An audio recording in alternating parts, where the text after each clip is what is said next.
Today's scripture is out of 1 Corinthians chapter 10, verses 12 through 13. So if you think you are standing firm, be careful that you do not fall.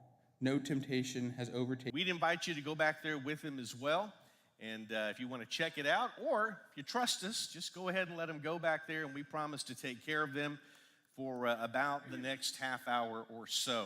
After that, we have some classes for children. We also have classes for adults, and you'll find those in your newsletter, and I'd encourage you to take a look at those. All right, you may be seated.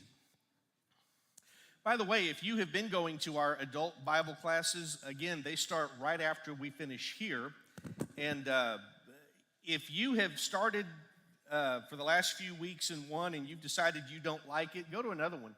They don't care. Don't feel like that, oh man, I committed to this for the quarter, I got to stay. Now, they'd like you to stay, all right? But if you're in it and going, this was not what I was looking for, and I really wish I'd gone to that one, go to that one. If you don't like that one, we got another one you can go to. But the point is find a place where you can spend some time not only connecting in community with other Christians, but also spending time strengthening your faith and learning some of the things that we need in ways that we need to be equipped in order for the lives that we live before our Father every day. We are in a series here called Time Out.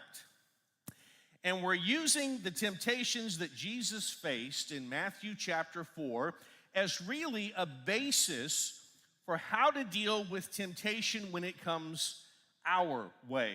And when you think about it, temptation is kind of an odd thing because in a way it brings us all together. We said last week, every one of us is tempted. And you know that to be true as well as I do. There was a woman who went out shopping one day, and when she came back home, she showed her husband this beautiful dress that she had bought. And things got a bit tense when she then took out the receipt and showed how much she paid for that beautiful dress that she'd bought.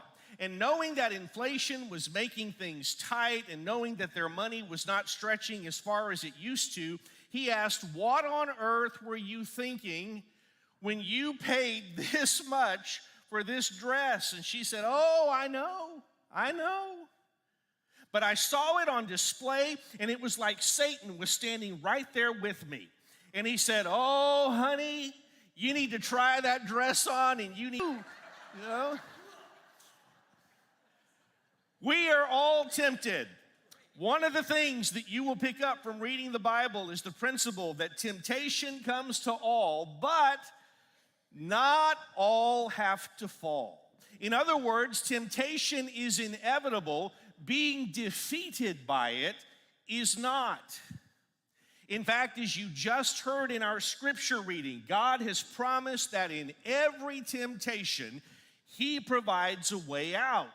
Now, whether we will take that way out is a different topic, but the way is always there. We've said so far in this series that every time we're tempted, there are three things at stake. You remember them? Your future, your family, and your faith. And all of us are living examples of how that is true. It could be that your current reality, temptation, your family is at stake. And then last week, we spent a whole lot of time making the point that temptation is about not just your